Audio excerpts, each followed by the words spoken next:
നമസ്കാരം. രണ്ടാം മോദി സർക്കാരിൻ്റെ അവസാന ബഡ്ജറ്റ് അല്ലെങ്കിൽ ഇടക്കാല ബഡ്ജറ്റ് അവസാനിച്ചിരിക്കുകയാണ്. നിർമ്മല സീതാരാമൻ മോദി സർക്കാരിൻ്റെ ഓരോരോ ഗുണങ്ങളും അല്ലെങ്കിൽ ഈ വികസന കാഴ്ചപ്പാടുകൾ എന്താണ്, മോദി സർക്കാരിൻ്റെ വികസന കാഴ്ചപ്പാടുകൾ എന്താണെന്ന് എണ്ണി എണ്ണി പറഞ്ഞുകൊണ്ട് ആരംഭിച്ച ഈ ഇടക്കാല ബഡ്ജറ്റിൽ പുതിയ പ്രഖ്യാപനങ്ങൾ ഒന്നും തന്നെ ഇല്ല എന്നുള്ളതാണ് ഏറ്റവും വലിയൊരു കാര്യം. കാരണം ഇനി വരാൻ പോകുന്ന 5 വർഷത്തിലും തങ്ങൾ തന്നെ ആയിരിക്കും അല്ലെങ്കിൽ തങ്ങളുടെ വരാൻ പോകുന്ന 5 വർഷത്തിൽ എന്തൊക്കെ പദ്ധതികളാണ് ആവിഷ്കരിക്കുന്നത് എന്നുള്ള കാര്യങ്ങൾ മാത്രമാണ് നിർമ്മല സീതാരാമൻ ഈ ഒരു ഇടക്കാല ബഡ്ജറ്റിലൂടെ അവതരിപ്പിച്ചത്. ഏവരും ഉറ്റുനോക്കിയിരുന്ന ഒരു കാര്യം, പുതിയ ഏതെങ്കിലും തരത്തിലുള്ള പ്രഖ്യാപനങ്ങൾ, തിരഞ്ഞെടുപ്പ് വരാൻ പോകുന്ന സാഹചര്യത്തിൽ, ലോക്സഭാ തിരഞ്ഞെടുപ്പ് അടുത്തിരിക്കുന്ന ഒരു സാഹചര്യത്തിൽ ഏതെങ്കിലും തരത്തിലുള്ള പുതിയ പ്രഖ്യാപനങ്ങൾ ഉണ്ടാകുമോ എന്നുള്ള കാര്യമായിരുന്നു. പക്ഷേ എല്ലാവരെയും ഞെട്ടിച്ചുകൊണ്ട് തന്നെ പുതിയ ഒരു പ്രഖ്യാപനങ്ങളും അല്ലെങ്കിൽ ഞെട്ടിപ്പിക്കുന്ന സർപ്രൈസ് ഫാക്ടറുകളൊന്നും തന്നെ ഉണ്ടായിരുന്നില്ല എന്നുള്ളതാണ് ഈ ഒരു ഇടക്കാല ബഡ്ജറ്റിൽ ഏറ്റവും എടുത്തു പറയേണ്ട ഒരു കാര്യം. മറ്റൊരു കാര്യം, മോദി ഗ്യാരണ്ടി എടുത്തു പറഞ്ഞുകൊണ്ട് തന്നെയാണ് നിർമ്മല സീതാരാമൻ ഈ ഒരു ഇടക്കാല ബഡ്ജറ്റ് അല്ലെങ്കിൽ രണ്ടാം മോദി സർക്കാരിൻ്റെ അവസാന ബഡ്ജറ്റ് ആരംഭം കുറിച്ചത്. അതുകൊണ്ട് തന്നെ മോദിയുടെ കീഴിലുള്ള ഗവൺമെൻറ്റിൻ്റെ കഴിഞ്ഞ 10 വർഷം വികസനം എങ്ങനെയുള്ളതായിരുന്നു അല്ലെങ്കിൽ വികസനം എത്രത്തോളം വലിയ രീതിയിൽ കൊണ്ടുപോയി, ഇന്ത്യ കണ്ട വികസനങ്ങൾ എന്തൊക്കെയാണ് എന്നുള്ള കാര്യങ്ങളാണ് നിർമ്മല സീതാരാമൻ ആദ്യ മണിക്കൂറുകളിൽ പറഞ്ഞത് അല്ലെങ്കിൽ ആദ്യ മിനിറ്റുകളിൽ പറഞ്ഞത്. ഇന്ത്യൻ സമ്പദ്രംഗം കഴിഞ്ഞ 10 വർഷത്തിനിടെ വലിയ ഒരു മാറ്റം തന്നെ ഉണ്ടായി എന്നുള്ള രീതിയിൽ തന്നെയാണ് നിർമ്മല സീതാരാമൻ പറഞ്ഞത്. അതിൽ ഏറ്റവും പ്രധാനപ്പെട്ട കാര്യം, ഒരുപാട് വെല്ലുവിളികൾ നേരിടേണ്ടി വന്ന ഒരു കാലഘട്ടം കൂടിയായിരുന്നു. ആ കാലഘട്ടങ്ങളിലെല്ലാം കോവിഡ് ഉൾപ്പെടെയുള്ള കാലഘട്ടങ്ങൾ വന്നതാണ്. അല്ലെങ്കിൽ ആ സമയങ്ങളിലെല്ലാം ഇന്ത്യൻ സമ്പദ്ഘടന വലിയ രീതിയിലുള്ള ഒരു വളർച്ചയിലേക്ക് എത്തി എന്നുള്ളതാണ്. കോവിഡ് കാലത്തായാലും അല്ലാതെ മറ്റുള്ള കാര്യങ്ങൾ ഏതെങ്കിലും തരത്തിലുള്ള തടസ്സങ്ങൾ ഉണ്ടായപ്പോഴും ഇന്ത്യൻ സമ്പദ്ഘടന അല്ലെങ്കിൽ ഇന്ത്യൻ സമ്പദ് വ്യവസ്ഥ കൂപ്പുകുത്തുന്ന ഒരവസ്ഥയിലേക്ക് എത്തിയിരുന്നില്ല എന്നുള്ളൊരു കാര്യം കൂടിയാണ് നിർമ്മല സീതാരാമൻ പറഞ്ഞത്. മറ്റൊരു ഏറ്റവും പ്രധാനപ്പെട്ട കാര്യം, 10 വർഷം കൊണ്ട് ഈ ഒരു വളർച്ച ഉണ്ടായപ്പോൾ 34 ലക്ഷം കോടി രൂപ ജനങ്ങളിലേക്ക് എത്തിക്കാനായി കേന്ദ്ര സർക്കാരിന് കഴിഞ്ഞു എന്നുള്ളതാണ്. അതായത് പ്രഖ്യാപിച്ച എല്ലാ പ്രഖ്യാപനങ്ങളും അല്ലെങ്കിൽ വാഗ്ദാനങ്ങളും, നൽകിയിരുന്ന എല്ലാ വാഗ്ദാനങ്ങളും, പ്രകടന പത്രികയിൽ ഉൾപ്പെടെ നൽകിയിരുന്ന വാഗ്ദാനങ്ങളെല്ലാം പാലിക്കാനായി മോദി സർക്കാരിന് സാധിച്ചു എന്നുള്ളതാണ് നിർമ്മല സീതാരാമൻ എടുത്തു പറഞ്ഞ മറ്റൊരു കാര്യം. അത് കൂടാതെ മറ്റൊരു ഏറ്റവും പ്രധാനപ്പെട്ട കാര്യം, മികച്ച ജനപിന്തുണ തന്നെയാണ് മോദി സർക്കാരിന് അല്ലെങ്കിൽ NDA ഗവൺമെന്റിൽ ലഭിക്കുന്നതെന്നാണ് നിർമ്മല സീതാരാമൻ പറഞ്ഞത്. അതുകൊണ്ട് തന്നെയാണ് ഇന്ത്യയുടെ സമ്പദ്ഘടനയും ഇന്ത്യയുടെ ജനജീവിതവും ഇത്തരത്തിൽ നല്ല രീതിയിൽ മുന്നോട്ട് പോകുന്നതെന്ന് പറയുന്നുണ്ട്. വിലക്കയറ്റത്തെ നിയന്ത്രിക്കാൻ സാധിച്ചു എന്നാണ് നിർമ്മല സീതാരാമൻ പറഞ്ഞു തുടങ്ങിയത്. അതുകൊണ്ട് തന്നെ അത്തരത്തിലുള്ള ജനക്ഷേമപരമായ ഒരുപാട് പദ്ധതികളിലൂടെ, ഒരുപാട് വികസനങ്ങളിലൂടെ ഭാരതം മുന്നോട്ട് പോവുകയാണെന്നുള്ളൊരു കാഴ്ചപ്പാടാണ് നിർമ്മല സീതാരാമൻ മുന്നോട്ട് വെച്ചത്. മറ്റൊരു ഏറ്റവും പ്രധാനപ്പെട്ട കാര്യം, എല്ലാ വിഭാഗങ്ങളിലും വികസനം എത്തിയെന്ന് ധനമന്ത്രി പറയുകയുണ്ടായി. അത് ഗോത്ര വിഭാഗങ്ങളെ ശാക്തീകരിച്ചുവെന്നും എല്ലാ വിഭാഗങ്ങളെയും സമഭാവനയോടെ കണ്ടുവെന്നും പറയുന്നു. അതുപോലെ വിശ്വകർമ്മ യോജനയിലൂടെ കരകൗശല തൊഴിലാളികൾക്ക് സഹായം എത്തിച്ചുവെന്നും 4 കോടി കർഷകർക്ക് വിള ഇൻഷുറൻസ് നൽകിയെന്നും പറയുന്നു. 1361 ഗ്രാമീണ ചന്തകളെ നവീകരിച്ചു. ഇത്തരത്തിൽ സാധാരണക്കാരിലേക്ക് കൂടി അല്ലെങ്കിൽ എല്ലാവരിലേക്കും ഇറങ്ങിച്ചെല്ലുന്ന തരത്തിലുള്ള ഒരു പദ്ധതി ആവിഷ്കാരം അല്ലെങ്കിൽ ഒരു വികസനമാണ് മോദി സർക്കാർ മുന്നോട്ട് വെച്ചതും. അതാണ് അല്ലെങ്കിൽ അത്തരത്തിലുള്ള കാഴ്ചപ്പാടിനെ ആ ഒരു മുന്നോട്ട് വെച്ച ആ ഒരു കാര്യത്തിനെ നടപ്പിലാക്കുന്ന ഒരു കാര്യമാണ് കണ്ടിരുന്നത്. അതുകൊണ്ട് തന്നെ എല്ലാവരിലേക്കും ഈ ഒരു മോദി സർക്കാരിൻ്റെ സഹായം അല്ലെങ്കിൽ വികസനം എത്തി എന്നുള്ള കാര്യം തന്നെയാണ് നിർമ്മല സീതാരാമൻ പറഞ്ഞത്. ആധുനിക സാങ്കേതിക വിദ്യയുടെ സാധ്യതകൾ കാർഷിക രംഗത്ത് യാഥാർത്ഥ്യമാക്കിയെന്ന് പറയുന്നു. മറ്റൊരു കാര്യം, 30 കോടി രൂപ സ്ത്രീകൾക്ക് മുദ്രാ ലോൺ വഴി നൽകിയെന്നുള്ളതാണ്. അത് മുദ്രാ ലോണിൻ്റെ ഭാഗമായത്, ഏറ്റവും കൂടുതൽ ഭാഗമായത് സ്ത്രീകളാണെന്ന് പറയുന്നു. സ്ത്രീകൾക്ക് വലിയ രീതിയിലുള്ളൊരു ഉന്നമനം അല്ലെങ്കിൽ ഒരു മുന്നേറ്റം തന്നെ ഈ കഴിഞ്ഞ 10 വർഷം കൊണ്ട് മോദി സർക്കാരിൻ്റെ കീഴിൽ ഉണ്ടായെന്ന് പറയുന്നു. അതുകൊണ്ട് തന്നെ വായ്പകളായാലും മറ്റ് വീടിൻ്റെ കാര്യമായാലും, അതായത് പ്രധാനമന്ത്രി ആവാസ് യോജനയുടെ വീടിൻ്റെ കാര്യമായാലും അത്തരത്തിൽ അതിലെല്ലാം സ്ത്രീ പ്രാതിനിധ്യം കൂട്ടാനായിട്ട് മോദി സർക്കാരിന് സാധിച്ചു എന്നുള്ളതും ഏറ്റവും എടുത്തു പറയേണ്ട ഒരു കാര്യമായി നിർമ്മല സീതാരാമൻ പറഞ്ഞതാണ്. നിക്ഷേപ സൗഹൃദ രാജ്യമായി ഇന്ത്യ മാറിയെന്ന് നിർമ്മല സീതാരാമൻ പറയുന്നുണ്ട്. ആളോഹരി വരുമാനത്തിൽ 50% വർധന ഉണ്ടായിരിക്കുന്നത്.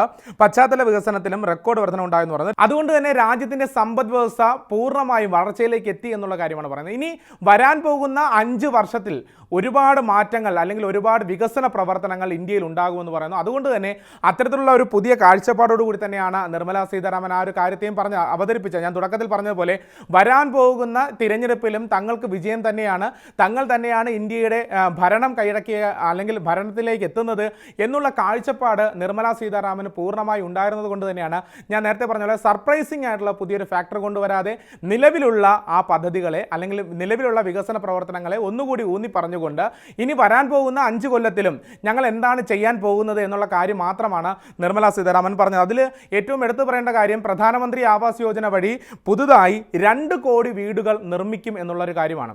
പുതുതായി വരുന്ന 2 കോടി വീടുകളാണ്. അതുമാത്രമല്ല, എല്ലാവരും ഉറ്റുനോക്കി ഇപ്പോൾ വലിയ രീതിയിലുള്ളൊരു സംഘർഷം നടക്കുന്ന ഒരു കാര്യമാണ് ലക്ഷദ്വീപ്.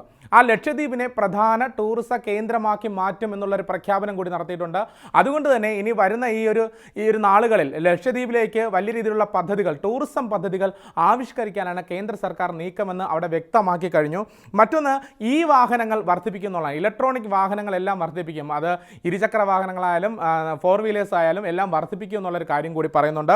മറ്റൊന്ന്, ആരോഗ്യരംഗത്ത് വലിയ രീതിയിലുള്ള മാറ്റമാണ് കേന്ദ്ര സർക്കാർ കൊണ്ടുവന്നതെന്നും അതുകൊണ്ട് തന്നെ ആരോഗ്യരംഗത്ത് കൂടുതൽ ഊന്നൽ നൽകുന്ന രീതിയിൽ മെഡിക്കൽ കോളേജുകൾ കൂടുതൽ സ്ഥാപിക്കുമെന്നും പറയുന്നുണ്ട്. മറ്റൊന്ന്, കർഷകർക്ക് അനുകൂലമായ വികസന പ്രവർത്തനങ്ങളാണ് സർക്കാർ മുന്നോട്ട് വെച്ചത്, അല്ലെങ്കിൽ അത്തരത്തിലുള്ള പ്രവർത്തനങ്ങളിലൂടെയാണ് സർക്കാർ മുന്നോട്ട് പോയതെന്നാണ് നിർമ്മലാ സീതാരാമൻ പറഞ്ഞത്. അതുകൊണ്ട് തന്നെ കർഷകർക്ക് സഹായകമാകുന്ന ഒട്ടേറെ പദ്ധതികൾ ആവിഷ്കരിക്കുന്നുണ്ട്. പാൽ കർഷകർക്ക് അനുയോജ്യമായ തരത്തിൽ അവർക്ക് വേണ്ടിയിട്ട് അവരുടെ പാൽ ഉൽപ്പാദനം കൂട്ടുന്നതിന് വേണ്ടിയുള്ള എല്ലാ നടപടിക്രമങ്ങളും ചെയ്യും. കർഷകർക്ക് വേണ്ടി കൂടുതൽ കാര്യങ്ങൾ അല്ലെങ്കിൽ കൂടുതൽ വികസന പ്രവർത്തനങ്ങൾ ചെയ്യും. കർഷകർക്കൊപ്പമാണ് കേന്ദ്ര സർക്കാർ എന്ന നിർമ്മലാ സീതാരാമൻ പറയുകയുണ്ടായി.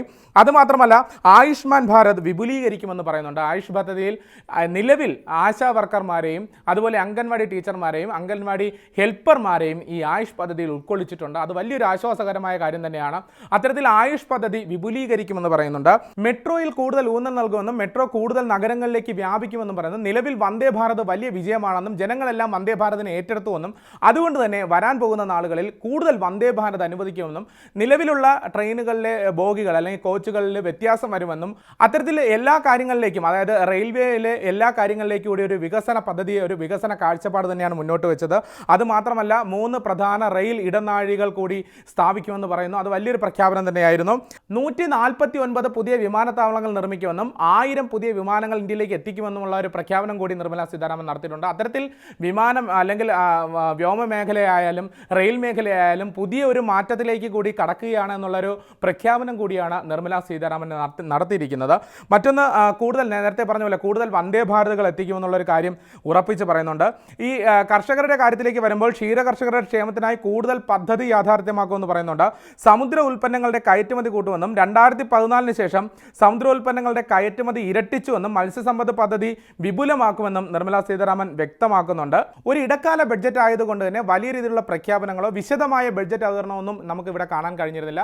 ഒരു എന്തൊക്കെ വികസന പ്രവർത്തനങ്ങളാണ് വരുന്ന 5 വർഷത്തിനുള്ളിൽ എന്തൊക്കെ വികസന പ്രവർത്തനങ്ങളാണ് ചെയ്യുന്നത് എന്നുള്ള കാര്യം മാത്രമാണ് പറഞ്ഞത്. അല്ലെങ്കിൽ കഴിഞ്ഞ മോദി സർക്കാരിൻ്റെ ഗുണങ്ങൾ അല്ലെങ്കിൽ അവർ നടത്തിയ വികസന പ്രവർത്തനങ്ങൾ എന്തൊക്കെയാണെന്ന് എണ്ണി പറയുന്ന ഒരു കാഴ്ച മാത്രമായിരുന്നു. വെറും 58 മിനിറ്റ് നീണ്ടു നിൽക്കുന്ന ഒരു ബഡ്ജറ്റ് അവതരണം മാത്രമായിരുന്നു. മുൻകാലങ്ങളിൽ നിർമ്മലാ സീതാരാമൻ അവതരിപ്പിച്ച ബഡ്ജറ്റ് പ്രസംഗങ്ങൾ കേട്ട് കഴിഞ്ഞാൽ മനസ്സിലാവും, വളരെ ദൈർഘ്യമേറിയ ബഡ്ജറ്റ് പ്രസംഗങ്ങളുടെ പേര് കേട്ട ഒരാൾ കൂടിയാണ് നിർമ്മലാ സീതാരാമൻ. അതുകൊണ്ട് തന്നെ ആ ഒരു രീതിയിൽ ഉറ്റുനോക്കിയവർക്കിടയിലേക്ക് 58 മിനിറ്റ് കൊണ്ട് മോദി സർക്കാരിൻ്റെ ഗുണങ്ങളും അല്ലെങ്കിൽ മോദി സർക്കാർ എന്തൊക്കെ വികസന പ്രവർത്തനങ്ങളാണ് ചെയ്തതെന്നും വരുന്ന 5 വർഷത്തിനുള്ളിൽ ചെയ്യാൻ പോകുന്ന പദ്ധതികൾ ഇവയൊക്കെയാണ് എന്നുള്ള ഒരു രൂപരേഖ നൽകുക മാത്രമാണ് ഇത്തവണത്തെ ബഡ്ജറ്റിൽ, ഈ ഇടക്കാല ബഡ്ജറ്റിലൂടെ നിർമ്മലാ സീതാരാമൻ നൽകിയിരിക്കുന്നത്. ഏതായാലും വരാൻ പോകുന്ന തിരഞ്ഞെടുപ്പിൽ, ഈ ലോക്സഭാ തിരഞ്ഞെടുപ്പിൽ ഒരു മുന്നേറ്റം ഉണ്ടാക്കാൻ ഭാരതീയ ജനതാ പാർട്ടിക്കും അതുപോലെ NDA സർക്കാരിനുമൊക്കെ കഴിയുമെന്നുള്ള ആത്മവിശ്വാസത്തിൽ, പൂർണ്ണമായ വിശ്വാസത്തിൽ തന്നെയാണ് ഈ ഒരു കേന്ദ്ര ഗവൺമെൻറ് മുന്നോട്ട് പോകുന്നത്. അതുകൊണ്ട് തന്നെയാണ് ഇത്തരത്തിലുള്ളൊരു ബഡ്ജറ്റ് അവതരണം ഇന്ന് നടത്തിയത്.